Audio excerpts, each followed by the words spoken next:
આજનો જે લેક્ચર છે એ સૌથી અગત્યનો લેક્ચર છે એટલા માટે કારણ કે અત્યાર સુધીનો બોર્ડનો ટ્રેક રેકોર્ડ છે કે ફોસ્ફરસના ઓક્સો એસિડ વિશે પૂછાય છે અને પ્રશ્ન કેવી રીતે પૂછાય છે ફોસ્ફરસના ઓક્સો એસિડના નામ, અણુસૂત્ર, બંધારણીય સૂત્ર અને ફોસ્ફરસની ઓક્સિડેશન સ્થિતિ જણાવો. આ ટાઈપનો પ્રશ્ન આપણને જનરલી પૂછતા હોય છે. એ આપણને 2 અથવા 3 માર્ક્સની અંદર પૂછતા હોય છે. તો જનરલી આપણે 2 માર્ક્સનું પૂછીએ તો 3 આપણે લખવાના રહેશે. ફોસ્ફરસનો ઓક્સો એસિડ તો ઘણા બધા છે પણ આપણે શરૂઆતના પહેલા 3 દર્શાવી દેવાના કારણ કે બહુ ઈઝી છે અને બાકીના ઓક્સો એસિડના નામ, અણુસૂત્ર અને બંધારણીય સૂત્ર પણ આપણે ધ્યાનમાં રાખવાના છે કારણ કે એમાંથી આપણે એમસીક્યુ પણ પૂછી શકે. જો 3 માર્ક્સનો પ્રશ્નનો જવાબ પૂછાય તો આપણે 4 ફોસ્ફરસના ઓક્સો એસિડના નામ, અણુસૂત્ર, બંધારણીય સૂત્ર અને ફોસ્ફરસની ઓક્સિડેશન સ્થિતિ છે લખવાની થાય. બરાબર છે. તો આવી રીતે આપણે એને સમજીશું. પણ ફોસ્ફરસનો જે ઓક્સો એસિડ છે વિદ્યાર્થી મિત્રો, એ ઓક્સો એસિડ પહેલા આપણે ફોસ્ફરસના ઓક્સાઇડ વિશે સમજીશું. જેવી રીતે નાઇટ્રોજનના ઓક્સાઇડ હતા, નાઇટ્રોજનના ઓક્સાઇડ તો ઘણા બધા હતા પરંતુ નાઇટ્રોજનના ઓક્સો એસિડ માત્ર 3 હતા. હાઇપો, નાઇટ્રસ એસિડ અને નાઇટ્રિક એસિડ. પણ અહીં ઉલટું છે. અહીંયા ઓક્સાઇડ, ફોસ્ફરસના ઓક્સાઇડ માત્ર 2 છે જ્યારે ઓક્સો એસિડ ઘણા બધા છે. તો ફોસ્ફરસના ઓક્સાઇડ 2 છે, P4O6 અને P4O10, જે ખરેખર P2O3 અને P2O5 ના ડાઈમર છે. હવે આ ફોસ્ફરસના જે ઓક્સાઇડ છે એનું આપણે જ્યારે જળ વિભાજન કરીએ, આ શા માટે દર્શાવીએ છીએ કારણ કે MCQ ની અંદર જનરલી આપણને પૂછાતું હોય છે અને શરૂઆત અહીંથી થાય છે. તો P4O6 નું આપણે જળ વિભાજન કરીએ ત્યારે ફોસ્ફરસનો ઓક્સો એસિડ H3PO3 મળે અને P4O10 નું જળ વિભાજન કરીએ ત્યારે ફોસ્ફરસનો ઓક્સો એસિડ H3PO4 આપણે પ્રાપ્ત થતું જોવા મળે છે. તો અગાઉની માફક ફરી પાછું P4O6 ને H3PO3 નો એનહાઇડ્રાઇડ કહેવાય અને P4O10 ને H3PO4 નો એનહાઇડ્રાઇડ તરીકે ઓળખવામાં આવતું જોવા મળે. જેમ આપણે અગાઉ N2O3 ને HNO2 નો અને N2O5 ને HNO3 નો એનહાઇડ્રાઇડ તરીકે ઓળખાવીને આવેલા છે. તો બંધારણ પણ P4O6 અને P4O10 ના બંધારણ એટલા માટે ધ્યાનમાં રાખવાના છે કારણ કે એના ઉપર આધારિત આપણને MCQ પૂછી શકે કે ભાઈ P4O6 માં કેટલા બંધની હાજરી છે. તો અહીંયા P4O6 એ P2O3 નો ડાઈમર છે. તો અહીંયા તમે જો સરળતાથી બંધારણ યાદ રહી જાય એવું છે. ઓક્સિજન, ફોસ્ફરસ, ઓક્સિજન, ફરી પાછું ઓક્સિજન તો છે, phosphorus, oxygen, phosphorus, oxygen, phosphorus, oxygen. જે મિડલમાં છે ફોસ્ફરસ અને આ મિડલમાં છે એ બંને ઓક્સિજન પરમાણુ સાથે જોડાયેલા છે અને આ ફોસ્ફરસ, આ ઓક્સિજન પરમાણુ ફોસ્ફરસ સાથે જોડાયેલા છે. એટલે એમાં બંધની સંખ્યા તમે જુઓ તો POP એટલે એ બંધની સંખ્યા 2 આવશે જે દર્શાવેલી છે અને P સિંગલ બોન્ડ અથવા તો O સિંગલ બોન્ડ P ની સંખ્યા ટોટલ 8 થતી જોવા મળે. આપણે એવું ધ્યાનમાં રાખીશું. P4O10 સેમ આ જ બંધારણ છે, ખાલી ફરક એટલો છે જે 4 ફોસ્ફરસ પરમાણુ છે ત્યાં ડબલ બોન્ડ ઓક્સિજન લખી દીધેલા જોવા મળે છે. એટલે 4 P ડબલ બોન્ડ O ની સંખ્યા વધી ગઈ. બરાબર છે.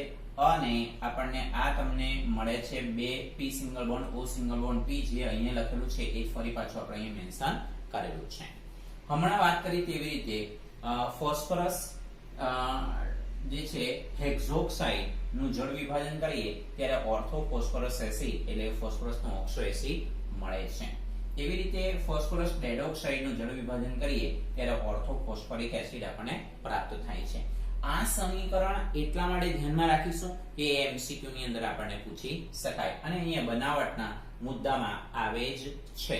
તમે જોઈ શકો ખરેખર P2O3 નો જે ડાઈમર છે એ ઓર્થો ફોસ્ફરસ એસિડ અહીંયા બને છે. બનાવટ P2O3 H2O એટલે આનો ડાઈમર આપણે લઈશું તો જ ખરેખર ઓર્થો ફોસ્ફરસ એસિડ H3PO3 બનતો જોવા મળે છે.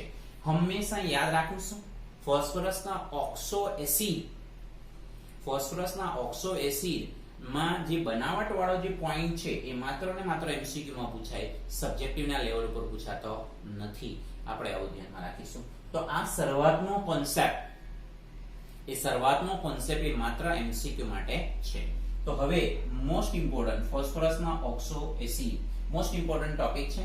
2 અથવા 3 અથવા 4 માર્ક્સનો આપણને પૂછાય. દાખલા તરીકે 4 માર્ક્સમાં પૂછાય તો આપણે મિનિમમ 5 ફોસ્ફરસના ઓક્સો એસિડ ના નામ, અણુસૂત્ર, બંધારણ સૂત્ર અને ફોસ્ફરસના ઓક્સિડેશન સ્થિતિ લખવાની થશે. તો હવે આમાંનું પહેલું જ છે first હાઇપોફોસ્ફરસ acid H3PO2.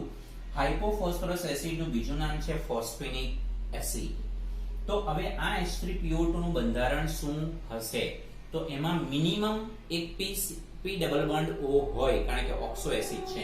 P double bond O, 2 P single bond H જોવા મળે અને P સિંગલ બોન્ડ OH ની સંખ્યા એક જ છે. P સિંગલ બોન્ડ OH ની સંખ્યા એક જ છે. હવે P સિંગલ બોન્ડ OH ની સંખ્યા જે એક દર્શાવેલી છે એ ખરેખર ધ્રુવીય બંધ છે, જ્યારે 2 P સિંગલ બોન્ડ H જે છે એ અધ્રુવીય બંધ છે. અધ્રુવીય બંધ એટલે ફોસ્ફરસ અને હાઇડ્રોજન પરમાણુની વિદ્યુત ઋણતા એક સરખી આપણને જોવા મળે છે. જ્યારે H3PO2 નું આપણે આયનીકરણ કરીએ ત્યારે ખરેખર આ પ્રોટોન મુક્ત થતો જોવા મળે અને પ્રોટોન છૂટો પડે એનો મતલબ ઓક્સિડેશન કહેવાય, અને ઓક્સિડેશન થાય તો એને રિડક્શન કરતા કહેવાય. તો H3PO2 એ પ્રબળ રિડક્શન કરતા છે. સબ્જેક્ટિવમાં અથવા એમસીક્યુમાં આપણને પૂછાય H3PO2 એ પ્રબળ રિડક્શન કરતા છે, કારણ કે ફોસ્ફરસના ઓક્સો એસિડ પૈકી H3PO2 ની અંદર જ 2 P સિંગલ બોન્ડ H જે બંધ બ્રેક થશે નહીં, કારણ કે અધ્રુવીય બંધ છે. તો આ જ બંધ બ્રેક થતો જોવા મળે. એટલે H3PO2 ને મોનોબેઝિક એસિડ કહેવાય, એક જ OH છે એટલા માટે. તો અહીંયા તમે જોઈ શકો H3PO2 એ પ્રબળ રિડક્શન કરતા છે, કારણ કે તેમાં 2 P સિંગલ બોન્ડ H ધરાવતું જોવા મળે. આ ઉપરાંત H3PO2 એ પ્રબળ રિડક્શન કરતા છે, તો એની ધાતુ સિલ્વર નાઇટ્રેટ સાથે આપણે પ્રક્રિયા કરીએ છીએ એના જલીય દ્રાવણ સાથે, ત્યારે H3PO2 નું H3PO4 માં, જેને ફોસ્ફોરિક એસિડ કહેવાય, એમાં રૂપાંતર થાય છે. એટલે +1 +5 એટલે ઓક્સિડેશન થયું, અને જેનું ઓક્સિડેશન થાય તો તેને આપણે શું કહીશું? રિડક્શન કરતા તરીકે ઓળખાવી શકાય. બરાબર છે. તો આ એક આખો મુદ્દો એમસીક્યુ માટે છે, ધ્યાનમાં રાખીશું. અને સિલ્વર નાઇટ્રેટનું શું થાય છે? સિલ્વરમાં રિડક્શન થતું જોવા મળે. એટલે આ એક આખી જે પ્રક્રિયા છે એ આખી પ્રક્રિયા ખરેખર રેડોક્સ પ્રક્રિયા છે, આપણે એમ કહીશું. એટલે H3PO2 માટે શું કહી શકાય? H3PO2 નામ શું યાદ રાખીશું? હાઇપોફોસ્ફરસ એસિડ. એનું બીજું નામ ફોસ્ફેનિક એસિડ. +1 એક્ઝામમાં બી પૂછાય ત્યારે આવી રીતે તમારે કોષ્ટક ડ્રો કરવાનો રહેશે. જો લાક્ષણિક બંધ પૂછે તો જ એનું કોષ્ટકમાં ડ્રો કરવાનું, નહીં તો ડ્રો કરવાનું નથી. બનાવટ માટેની વાત કરીએ છીએ ત્યારે બનાવટ માત્ર એમસીક્યુ માટે કન્સિડર કરવાના થશે. તો આ H3PO2 કેવી રીતે બને છે? તો સફેદ ફોસ્ફરસ અને આલ્કલીની સાથે પ્રક્રિયા કરવામાં આવે. આલ્કલીનો મતલબ બેઝ, ખાસ કરીને NaOH. હા, લાક્ષણિક બંધ તો એ બંધારણીય સૂત્રો ઉપરથી આપણે યાદ રાખીશું. જો P ડબલ બોન્ડ O ની સંખ્યા 1, P સિંગલ બોન્ડ H ની સંખ્યા 2 અને P સિંગલ બોન્ડ OH ની સંખ્યા 1. એટલે આ યાદ રાખવાની જરૂર નથી. બંધારણીય સૂત્રને યાદ રાખશો એટલે લાક્ષણિક બંધની સંખ્યા તમને ઓટોમેટિક યાદ રહી જશે. આ ધ્યાનમાં રાખીશું. હવે નંબર 2. હવે જો ક્રમ પ્રમાણે લીધેલું છે એટલે તમને યાદ રાખવામાં બી સરળતા રહે.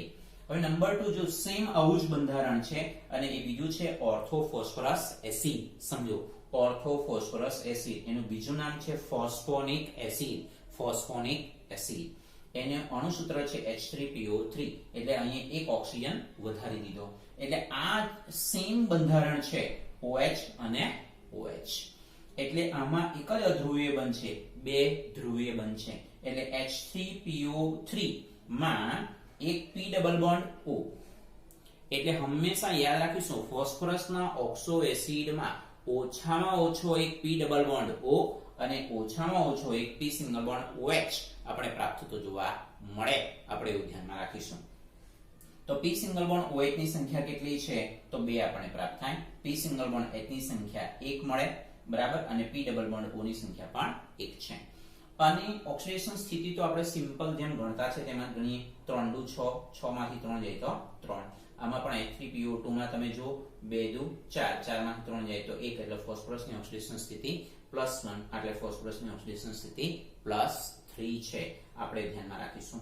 તો અહીંયા તમે જુઓ H3PO3 ની બનાવટમાં લખ્યું છે P2O3 H2O, જે એક્ચ્યુઅલી ખરેખર આ સમીકરણ દર્શાવતું જોવા મળે, બરાબર છે, કારણ કે P2O3 નો ડાઈમર P4O6 છે, આપણે એવું ધ્યાનમાં રાખીશું, બરાબર છે. તો આ રીતે આપણે ઓર્થોફોસ્ફરસ એસિડને ડાયબેઝિક એસિડ કહીશું અથવા દ્વિબેઝિક એસિડ કહીશું. કેમ? કારણ કે એમાં 2 p સિંગલ બોન્ડ OH આપણે પ્રાપ્ત થતા જોવા મળે, આપણે એવું ધ્યાનમાં રાખીશું, બરાબર છે.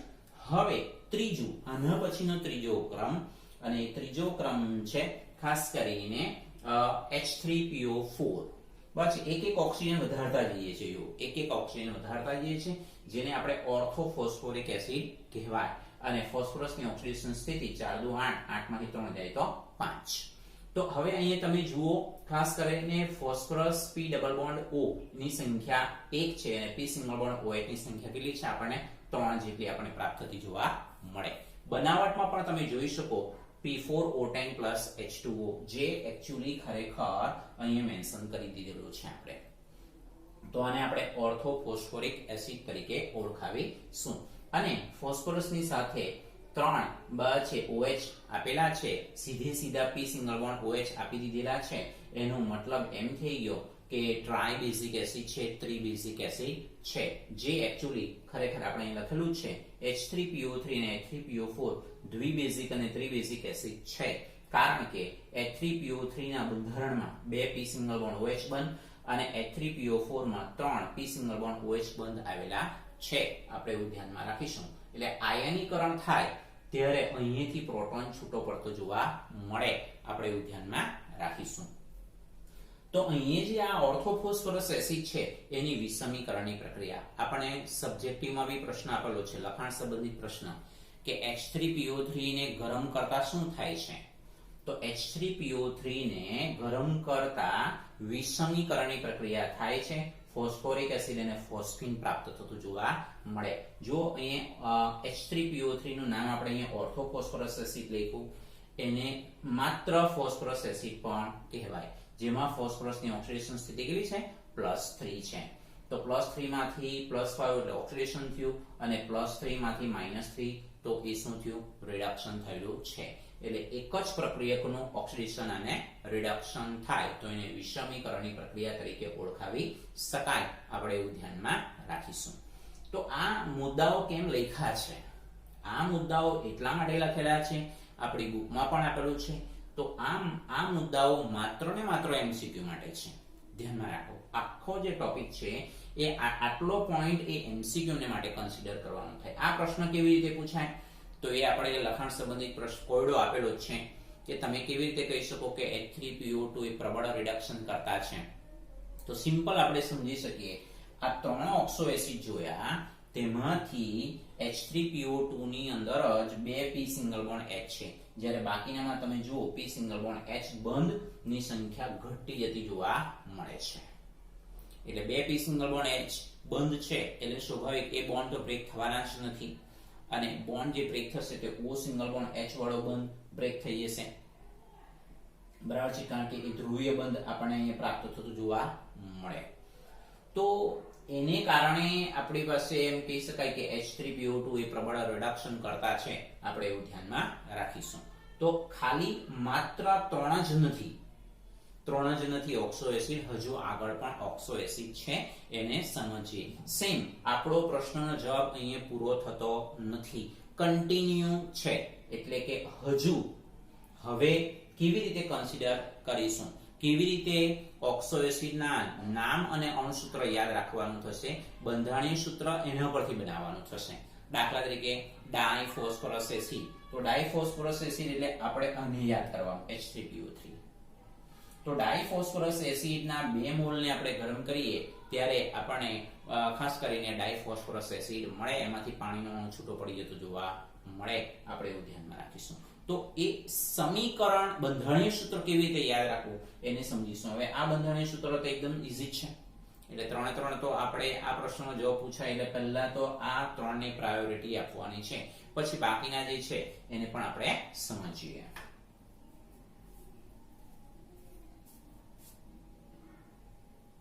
તો વિદ્યાર્થી મિત્રો, હવે પછી બીજા ફોસ્ફરસના ઓક્સો એસિડ, જો એના બંધારણીય સૂત્રને આપણે યાદ કેવી રીતે રાખવું, બરાબર છે, એના માટેના સમીકરણ આપણે યાદ નથી રાખવાનું, બંધારણીય સૂત્ર કેવી રીતે યાદ રાખવું એના માટે ટ્રીક આપેલી છે.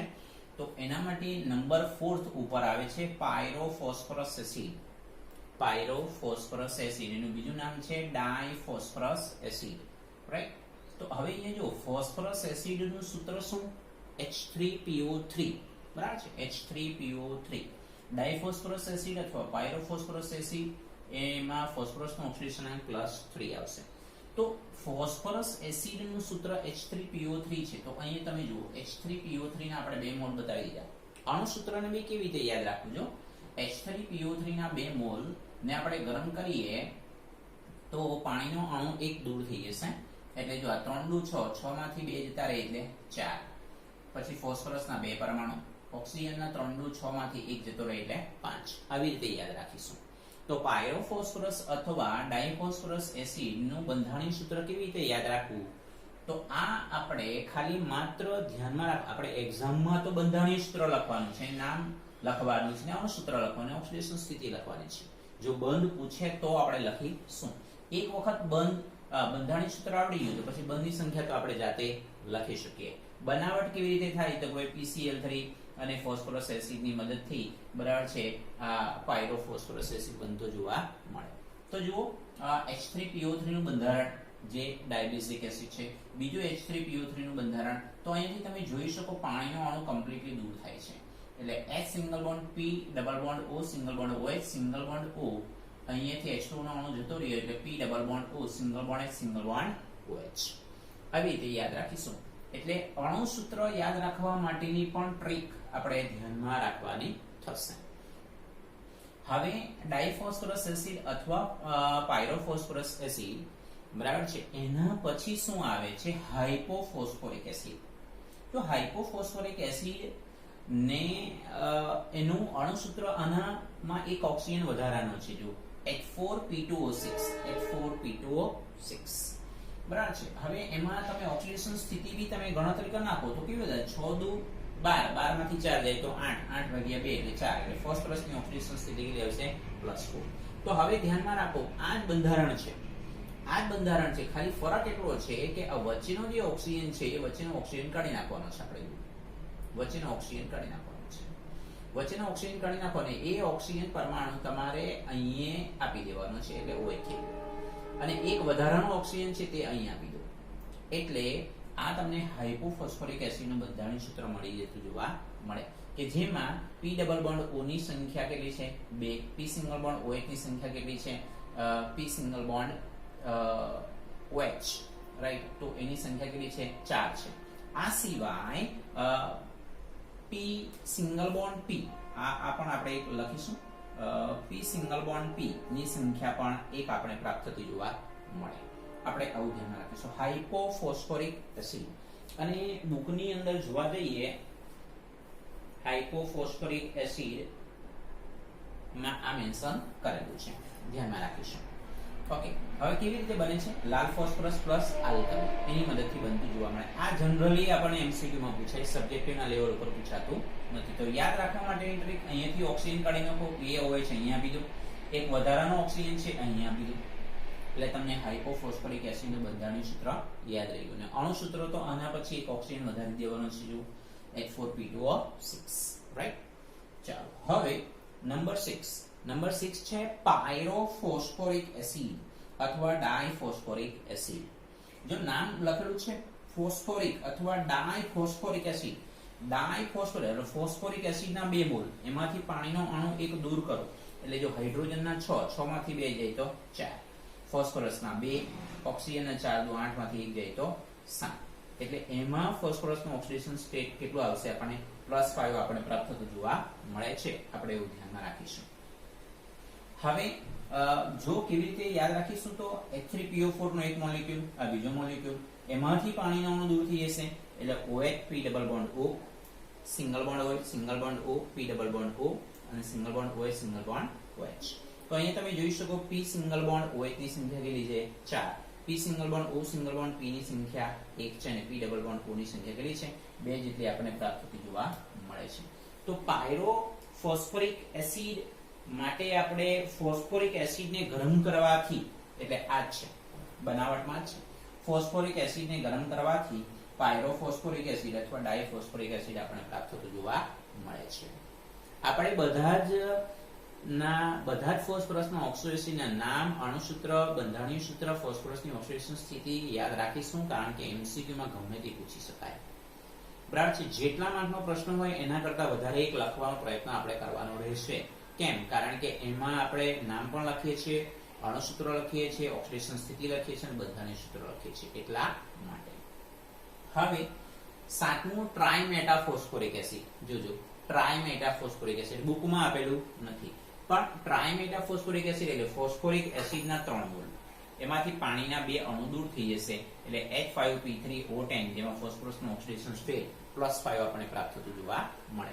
એટલે તમે જુઓ, આ જે ડાયફોસ્ફોરિક એસિડ છે તો એની સાથે ફરી પાછું H3PO4 નો એક મોલેક્યુલ એટેચ કરવાનો અને એમાંથી પાણીનો અણુ એક દૂર કરવાનો. એટલે આટલું બંધારણીય સૂત્ર તો છે. જો આટલું અહીંયા સુધીનું બંધારણીય સૂત્ર છે. અહીંયા ફરી પાછું P double bond O, single bond OH અને સિંગલ બોન્ડ OH આપણે મેન્શન કરવાનું થશે.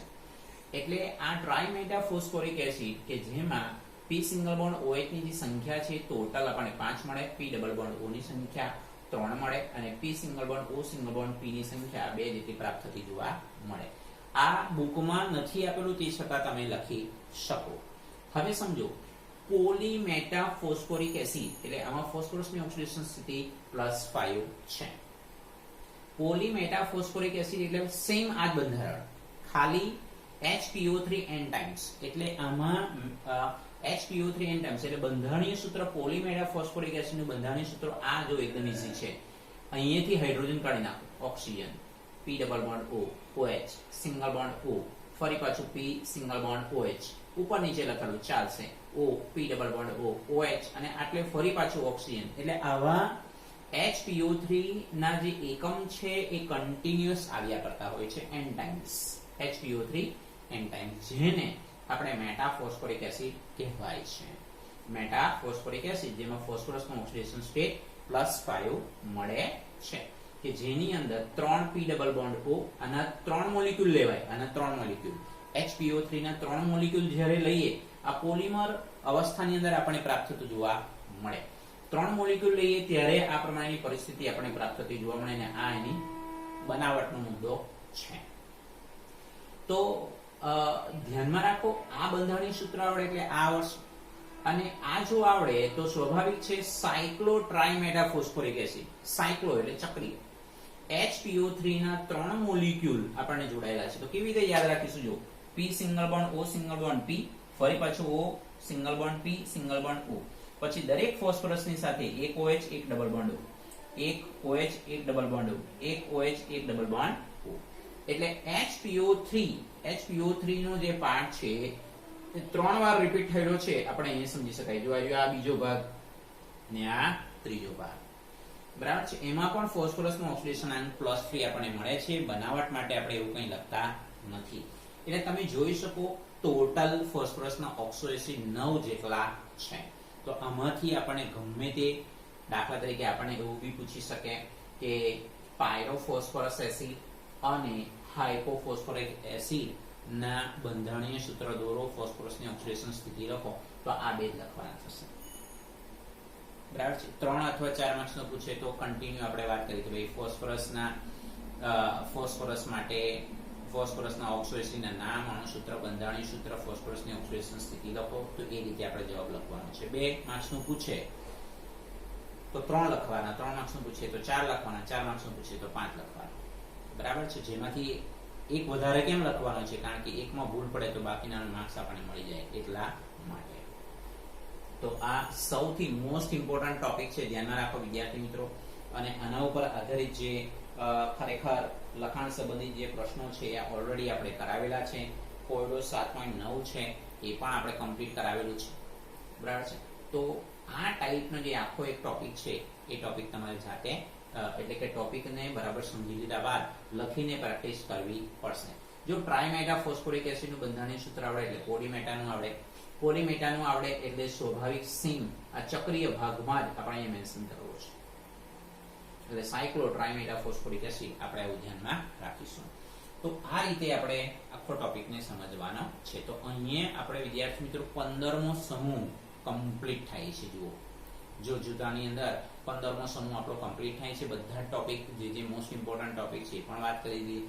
સ્વાધ્યાયના બી પ્રશ્નો આપણે ધ્યાનમાં લઈ લીધા છે. કોયડો સંબંધિત, લખાણ સંબંધિત બધા જ પ્રશ્નોના જવાબ આપણે એક્સપ્લેન કરેલા છે, બરાબર છે. તો હવે નેક્સ્ટ લેક્ચરની અંદર 16મો સમૂહ સ્ટાર્ટ કરીશું, અથવા તો જે ઇમ્પોર્ટન્ટ પોઈન્ટ હશે એનું ડિસ્કશન કરીશું. Thank you very much. Stay home, stay safe.